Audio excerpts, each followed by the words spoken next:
ನಮಸ್ಕಾರ ಫ್ರೆಂಡ್ಸ್, ನಾನು ನಿಮ್ಮ ಮಂಜುನಾಥ್ ಅಂಬಡಗಟ್ಟಿ. ಸರ್ಕಾರಿ ಪ್ರೌಢಶಾಲೆ ಚಿಕ್ಕದಿನ್ಕೊಪ್, ಖಾನಾಪುರ ತಾಲೂಕು, ಬೆಳಗಾವಿ ಜಿಲ್ಲೆ. ನಿಮಗೆಲ್ಲರಿಗೂ ಕನ್ನಡ ಮೇಷ್ಟ್ರು ಯೂಟ್ಯೂಬ್ ಚಾನಲ್ಗೆ ಸ್ವಾಗತ. ಇವತ್ತಿನ ವಿಡಿಯೋದಲ್ಲಿ ನಾನು ನಿಮಗೆ ಆದೇಶ ಸಂಧಿಯನ್ನು ಪರಿಚಯಿಸ್ತಾ ಇದ್ದೀನಿ. ಇದುವರೆಗೂ ಯಾರೆಲ್ಲ ನನ್ನ ಚಾನಲ್ನ ಸಬ್ಸ್ಕ್ರೈಬ್ ಮಾಡಿಲ್ಲ, ಪ್ಲೀಸ್ ನನ್ನ ಚಾನಲ್ನ ಸಬ್ಸ್ಕ್ರೈಬ್ ಮಾಡಿ ಅಂತ ಹೇಳ್ತಾ ಬನ್ನಿ ಹಾಗಾದರೆ ವಿಡಿಯೋದಲ್ಲಿ ಮುಂದುವರಿಯೋಣ. ಇದುವರೆಗೂ ನಾವು ಕನ್ನಡ ಸಂಧಿಗಳಲ್ಲಿ ಸ್ವರಸಂಧಿಗಳನ್ನು ಗಮನಿಸಿದ್ವಿ. ಆ ಸ್ವರಸಂಧಿಗಳಲ್ಲಿ ಲೋಪಸಂಧಿ ಮತ್ತು ಆಗಮ ಸಂಧಿ. ಹಾಗೇನೆ ಈ ಸ್ವರಸಂಧಿ ಮತ್ತು ಸ್ವರಸಂಧಿಗಳನ್ನ ಯಾವ ಯಾವ ಸಂದರ್ಭಗಳಲ್ಲಿ ನಾವು ಸಂಧಿ ಮಾಡಬಾರದು ಅನ್ನುವಂಥ ಅಂಶಗಳನ್ನು ಒಳಗೊಂಡಿರುವ ಪ್ರಕೃತಿ ಭಾವವನ್ನು ಕೂಡ ನಾವು ಗಮನಿಸಿದ್ವಿ. ಈಗ ಇದೇ ಕನ್ನಡ ಸಂಧಿಗಳಲ್ಲಿಯೇ ಎರಡನೇ ಭಾಗವಾಗಿರುವಂತಹ ವ್ಯಂಜನ ಸಂಧಿಗಳನ್ನ ನೋಡೋಣ. ಈ ವ್ಯಂಜನ ಸಂಧಿಗಳಲ್ಲಿ ನಾವು ಸರ್ವೇ ಸಾಮಾನ್ಯವಾಗಿ ಒಂದನ್ನೇ ಗುರುತಿಸ್ತೀವಿ, ಅದನ್ನ ಆದೇಶ ಸಂಧಿ ಎಂದು ಕರೆಯುತ್ತೇವೆ. ಏನ್ ವ್ಯಂಜನ ಸಂಧಿ ಅಂದ್ರೆ, ಪೂರ್ವ ಪದದ ಅಂತ್ಯದಲ್ಲಿ ಬಹುತೇಕವಾಗಿ ವ್ಯಂಜನನೇ ಇರ್ತದ. ಕೆಲವೊಂದು ಸಾರಿಗಳಲ್ಲಿ ಏನಾಗಿರುತ್ತೆ, ಸ್ವರನೂ ಇರುತ್ತೆ. ಆದರೆ ಉತ್ತರ ಪದದ ಆದಿಯಲ್ಲಿ ಅಂದ್ರೆ ಮೊದಲನೇ ಅಕ್ಷರ ಕಡ್ಡಾಯವಾಗಿ ವ್ಯಂಜನವಿದ್ದು ಅವೆರಡೂ ಅಕ್ಷರಗಳ ಮಧ್ಯದಲ್ಲಿ ಸಂಧಿ ಘಟಿಸಿದರೆ ಅದನ್ನ ನಾವೇನಂತ ಕರಿತೀವಿ, ವ್ಯಂಜನ ಸಂಧಿ ಅಂತ ಕರಿತೀವಿ. ಈ ವ್ಯಂಜನ ಸಂಧಿಯಲ್ಲಿ ಆದೇಶ ಸಂಧಿ, ಈ ಆದೇಶ ಸಂಧಿಯಲ್ಲಿ ಒಟ್ಟು 3 ಪ್ರಕಾರಗಳನ್ನ ನೋಡೋಣ. ಅದಕ್ಕಿಂತ ಮುಂಚೆ ಆದೇಶ ಎಂದರೆ ಒಂದು ವರ್ಣದ ಸ್ಥಾನದಲ್ಲಿ ಇನ್ನೊಂದು ವರ್ಣ ಬಂದು ನಿಲ್ಲುವುದು ಎಂದರ್ಥ. ನೋಡು, ಇಲ್ಲಿ 2 ಅಕ್ಷರಗಳ ಮಧ್ಯದಲ್ಲಿ ಸಂಧಿ ಕಾರ್ಯ ಘಟಿಸುವಾಗ ಒಂದು ಅಕ್ಷರದ ಸ್ಥಾನದಲ್ಲಿ ಇನ್ನೊಂದು ಅಕ್ಷರ ಬಲವಂತವಾಗಿ ಬಂದು ನಿಂತು ಆ ಅಕ್ಷರವನ್ನ ಅಲ್ಲಿಂದ ಕಳೆದು ಬಿಡುತ್ತೆ. ಇದಕ್ಕೆ ಆದೇಶ ಎಂದು ಕರೆಯುತ್ತೇವೆ. ಆದೇಶ ಅಂದ್ರೆ ಅಧಿಕಾರಯುತವಾಗಿ ಬಂದು ನಿಲ್ಲುತ್ತೆ. ಆ ಅಧಿಕಾರಯುತವಾಗಿ ಬಂದು ನಿಲ್ಲೋ ಉದ್ದೇಶ ಏನು ಅಂದ್ರೆ ಆ ಸಂಧಿ ಪದದ ಅರ್ಥ ಕೆಡಬಾರದು ಅನ್ನುವಂಥದ್ದು.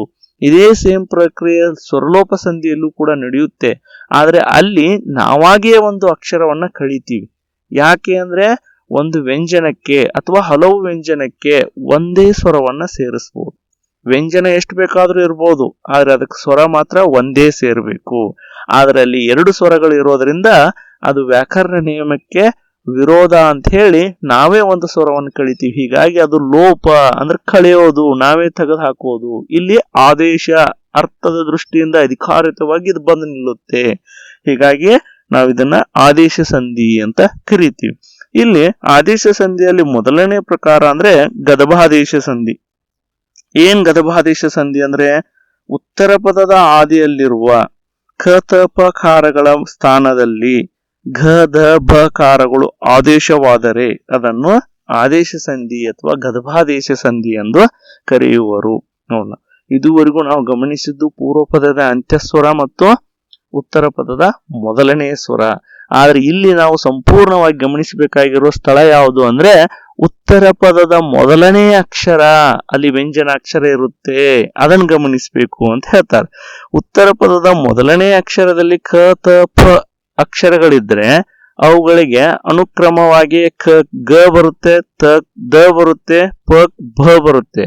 ಹೀಗಾಗಿ ಇದನ್ನ ನಾವೇನ್ ಕರಿತೀವಿ, ಗದಭಾದೇಶ, ಗದ ಬ ಅಕ್ಷರಗಳ ಆದೇಶ ಸಂಧಿ ಅಂತ ಕರಿತೀವಿ. ಹಾಗಾದ್ರೆ ಮೊದಲನೇದಕ್ಕೆ ನೋಡ್ರಿ, ಖ ಅನ್ನುವಂತಹ ಅಕ್ಷರಕ್ಕೆ ಗ ಯಾವಾಗೆಲ್ಲ ಆದೇಶ ಆಗುತ್ತೆ? ಉದಾಹರಣೆ ನೋಡ್ರಿ, ಸಿರಿ ಅದಿ ಕನ್ನಡ, ಸಿರಿಗನ್ನಡ. ನೋಡಿ, ಉತ್ತರ ಪದದ ಮೊದಲನೇ ಅಕ್ಷರ ಯಾವ್ದಿದೆ? ಇಲ್ಲಿ ಖ ಅಂತಿದೆ. ಅದಕ್ಕೆ ಆದೇಶ ಆಗಿರೋ ಅಕ್ಷರ ಯಾವ್ದಿದೆ? ಗ ಅಂತಿದೆ. ನೋಡ್ರಿ, ಸಿರಿ ಕನ್ನಡ ಇರೋದು ಸಿರಿಗನ್ನಡ ಅಂತ ಆಗಿದೆ. ಇನ್ನೊಂದು ಉದಾಹರಣೆ ನೋಡ್ರಿ, ಹೊಸ ಅದಿ ಕನ್ನಡ, ಹೊಸಗನ್ನಡ. ಹನೆ ಅದಿ ಕಣ್ಣು, ಹಣೆಗಣ್ಣು. ನೋಡಿ, ಹೀಗೆ ಉತ್ತರ ಪದದ ಆದಿಯಲ್ಲಿರುವ ಖ ಅನ್ನುವಂತ ಅಕ್ಷರಕ್ಕೆ ಗ ಆದೇಶವಾಗಿದೆ. ಇನ್ನ ತ ಅನ್ನುವಂತ ಅಕ್ಷರಕ್ಕೆ ದ ಹೆಂಗ್ ಆದೇಶ ಆಗುತ್ತೆ ಅನ್ನೋದಕ್ಕೆ ಒಂದಷ್ಟು ಉದಾಹರಣೆ ನೋಡ್ರಿ. ಬಟ್ಟೆ ಅದಿ ತೋರು, ಬಟ್ಟೆದೋರು. ನೋಡ್ರಿ, ಉತ್ತರ ಪದದ ಮೊದಲನೇ ಅಕ್ಷರ ಥ ಇದೆ, ಅಲ್ಲಿ ದ ಆದೇಶ ಆಗಿದೆ. ಕೈ ಅದಿಕ್ ತೋಟ, ಕೈದೋಟ. ಮೈ ಅದಿಕ್ ತೊಳೆ, ಮೈದೊಳೆ. ಹೀಗೆ ಉತ್ತರ ಪದದ ಮೊದಲನೆಯ ತಕಾರಕ್ಕೆ ಧಕಾರ ಆದೇಶ ಆಗಿದೆ. ಇನ್ನು ಪಕಾರಕ್ಕೆ ಬಕಾರ ಆದೇಶ ಹೇಗಾಗುತ್ತೆ ಅನ್ನೋದಕ್ಕೊಂದಷ್ಟು ಉದಾಹರಣೆ ನೋಡ್ರಿ. ಹೂ ಅದಿಕ್ ಪುಟ್ಟಿ, ಹೂ ಬುಟ್ಟಿ. ಅಲ್ಲಿಯ ಹೂ ಬುಟ್ಟಿಯನ್ನ ತೆಗೆದುಕೊಂಡು ಬಾ ಅಂತೀವಿ. ಅದು ಆಕ್ಚುಲಿ ಹೂ ಪುಟ್ಟಿ ಅಂತೆ. ಕಣ್ ಅದಿಕ್ ಪನಿ ಕಂಬನಿ, ಬೆನ್ ಅದಿಕ್ ಪತ್ತು ಬೆಂಬತ್ತು. ಹೀಗೆ ಉತ್ತರ ಪದದ ಮೊದಲನೇ ಅಕ್ಷರಗಳಾಗಿರ್ತಕ್ಕಂಥ ಕ ತ ಫಗಳಿಗೆ ಗ ದ ಬ ಅಕ್ಷರಗಳು ಏನಾಗುತ್ತೆ ಆದೇಶ ಆಗುತ್ತೆ. ಇನ್ನೊಂದು ವಿಶೇಷ ಅಂಶ ನೋಡ್ರಿ, ಈ ಖ ತ ಪಗಳಿಗೆ ಅದೇ ವರ್ಗದ ಮೂರನೆಯ ಅಲ್ಪ ಪ್ರಾಣಗಳ ಅಕ್ಷರಗಳೇ ಇಲ್ಲಿ ಏನಾಗಿದಾವೆ ಆದೇಶವಾಗಿ ಬಂದಿರೋದನ್ನ ನಾವಿಲ್ಲಿ ಗಮನಿಸಬಹುದು. ಇದು ಗದಭಾದೇಶ ಸಂಧಿಗೆ ಉದಾಹರಣೆ.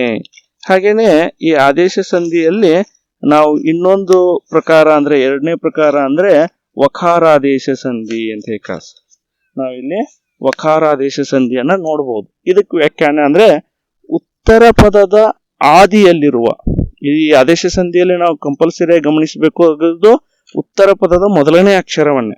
ಉತ್ತರ ಪದದ ಆದಿಯಲ್ಲಿರುವ ಪ ಬ ಮ ಅಕ್ಷರಗಳ ಸ್ಥಾನದಲ್ಲಿ ವ ಅನ್ನುವಂತ ಅಕ್ಷರ ಆದೇಶವಾದರೆ ಅದನ್ನ ನಾವು ಆದೇಶ ಸಂಧಿ ಅಥವಾ ವಕಾರಾದೇಶ ಸಂಧಿ ಅಂತ ಕರೆಯುತ್ತೇವೆ.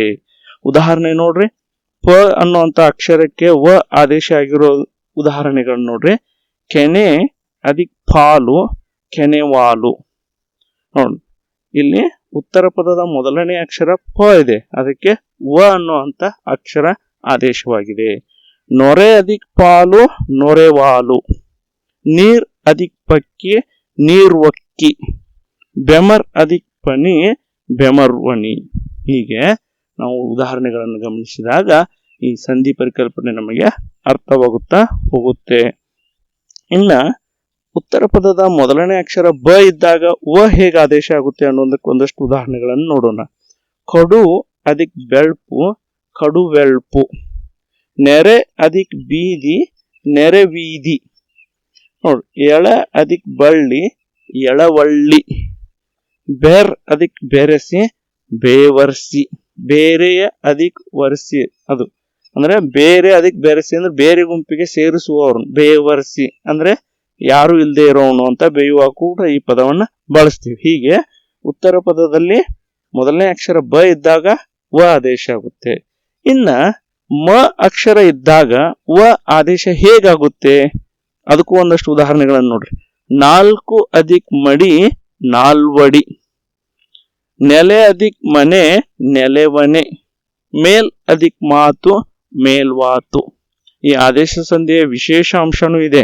ಇದರಲ್ಲಿ ಬಳಸುವಂತ ಎಲ್ಲಾ ಪದಗಳು ಏನಾಗಿರ್ತವೆ, ಬಹುತೇಕವಾಗಿ ಸಮಾಸ ಪದಗಳಾಗಿರ್ತವೆ. ಹೀಗೆ ಆದೇಶ ಸಂಧಿಯಲ್ಲಿ ನಾವು ಎರಡನೇದಾಗಿ ಗುರುತಿಸೋದು ವಕಾರಾದೇಶ ಸಂಧಿ. ಇದನ್ನ ನಾವು ಸಹಜವಾಗಿನೇ ಏನಂತ ಕರೆದ್ಬಿಡ್ತೀವಿ, ಆದೇಶ ಸಂಧಿ ಅಂತ ಕರಿತೀವಿ.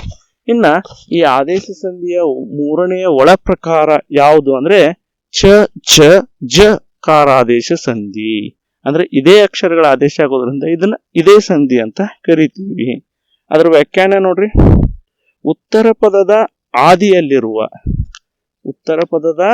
ಆದಿಯಲ್ಲಿರುವ ಸ ಅಕ್ಷರಕ್ಕೆ ಸಂಧಿಯಾಗುವಾಗ ಕೆಲವೆಡೆ ಚ ಅಕ್ಷರ ಆದೇಶ ಆಗುತ್ತೆ, ಮತ್ತೆ ಕೆಲವೆಡೆ ಛ ಆದೇಶ ಆಗುತ್ತೆ, ಇನ್ನು ಕೆಲವೆಡೆ ಜ ಅನ್ನುವಂತ ಅಕ್ಷರ ಆದೇಶವಾಗುತ್ತೆ.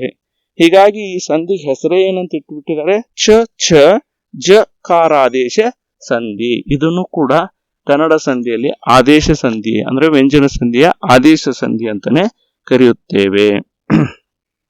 ಚಕಾರ ಆದೇಶಕ್ಕೆ ಒಂದು ಉದಾಹರಣೆ ನೋಡ್ರಿ. ಇನ್ ಅಧಿಕ್ ಸರ ಇಂಚರ, ನುನ್ ಅಧಿಕ್ ಸರ ನುಂಚರ. ಸರ ಅಂದ್ರೆ ಧ್ವನಿ. ಇಲ್ಲ, ಇನ್ನ ದೊಡ್ಡ ಚಕ್ಕೆ ಆದೇಶಕ್ಕೆ ಅಂದ್ರೆ ಚಕಾರಕ್ಕೆ ಆದೇಶಕ್ಕೆ ನೋಡ್ರಿ. ಇರ್ ಅಧಿಕ್ ಸಾಸಿರ ಇಚ್ಛಾಸಿರ, ನೂರ್ ಅಧಿಕ್ ಸಾಸಿರ ನೂರ್ ಸಾಸಿರ ನುಚ್ಚಾಸಿರ. ನೋಡ್ರಿ, ಹೀಗೆ ನಾವು ಸ ಅನ್ನುವಂತಹ ಉತ್ತರ ಪದದ ಮೊದಲನೇ ಅಕ್ಷರಕ್ಕೆ ಆದೇಶ ಆಗುವಾಗ ಸಂಚ ಕೆಲವೊಂದ್ ಕಡೆ ದೊಡ್ಡ ಚ ಆದೇಶವಾಗಿ ಬರೋದನ್ನ ನೋಡ್ತೀವಿ. ಇನ್ನ ಉತ್ತರ ಪದದ ಮೊದಲನೇ ಅಕ್ಷರ ಸಕಾರ ಇದ್ದಾಗ ಏನು ಜ ಅನ್ನುವಂತ ಅಕ್ಷರನು ಕೂಡ ಆದೇಶವಾಗಿ ಬರುತ್ತೆ. ಅದಕ್ಕೊಂದಷ್ಟು ಉದಾಹರಣೆಗಳನ್ನು ನೋಡ್ರಿ. ಮುನ್ ಅಧಿಕ್ ಸೆರಗು ಮುಂಜರಗು, ಮುನ್ ಅಧಿಕ್ ಸೊಡರ್ ಮುಂಜೊಡರ್, ತನ್ ಅಧಿಕ್ ಸೊಡರ್ ತಂಜೊಡರ್. ಹೀಗೆ ನಾವು ಇಲ್ಲಿ ಆದೇಶ ಸಂಧಿಯಲ್ಲಿ ಒಟ್ಟು 3 ಒಳ ಪ್ರಕಾರಗಳನ್ನ ನೋಡಬಹುದು. ಈ ಮೂರನ್ನು ಸೇರಿಸಿ ಕನ್ನಡ ಸಂಧಿಗಳಲ್ಲಿ ನಾವು ಏನಂತ ಕರೆದ್ಬಿಡ್ತೀವಿ, ಆದೇಶ ಸಂಧಿ ಅಂತ ಕರಿತೀವಿ.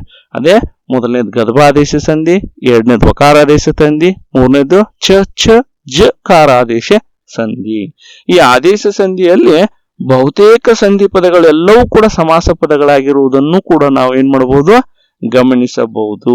ನೋಡ್ರಿ, ಇಂಚರ ಕರ್ಮಧಾರಿ ಸಮಾಸಕ್ಕೆ, ಆಮೇಲೆ ಮುಂಜರಗು, ಆಮೇಲೆ ತಂಜೊಡರ್, ಆಮೇಲೆ ನಾವು ಹಾಗೆ ಉದಾಹರಣೆ ಈಗಾಗಲೇ ನಾನು ವಕಾರಾದೇಶದಲ್ಲಿ ಹೇಳಿರುವಂತ ನಾಲ್ವಡಿ, ನೆಲವಣಿ, ಮೇಲ್ಮಾತು, ನೆರೆವೀದಿ, ಕಡುವೆಳ್ಪು, ಕೆನೆವಾಲು, ನೀರ್ವಕ್ಕಿ, ಆಮೇಲೆ ಗದ್ಭಾದೇಶ ಸಂಧಿಯಲ್ಲಿ ಹೊಸಗನ್ನಡ, ಹಳೆಗನ್ನಡ, ನೋಡಿ ಮಳೆಗಾಲ, ಇವೆಲ್ಲವೂ ಕೂಡ ಏನು ಸಮಾಸಕ್ಕೆ ಉದಾಹರಣೆಯಾಗಿರುವಂತಹ ಪದಗಳು. ಹೀಗಾಗಿ ಆದೇಶ ಸಂಧಿಯ ವಿಶೇಷ ಅಂಶ ಅಂತ ಇದನ್ನ ಹೇಳ್ಬಹುದು. ಮುಂದಿನ ವಿಡಿಯೋದಲ್ಲಿ ಸಂಸ್ಕೃತ ಸಂಧಿಗಳನ್ನ ನೋಡೋಣ. ಅಲ್ಲಿಯವರೆಗೂ ಎಲ್ಲರಿಗೂ ಧನ್ಯವಾದಗಳು.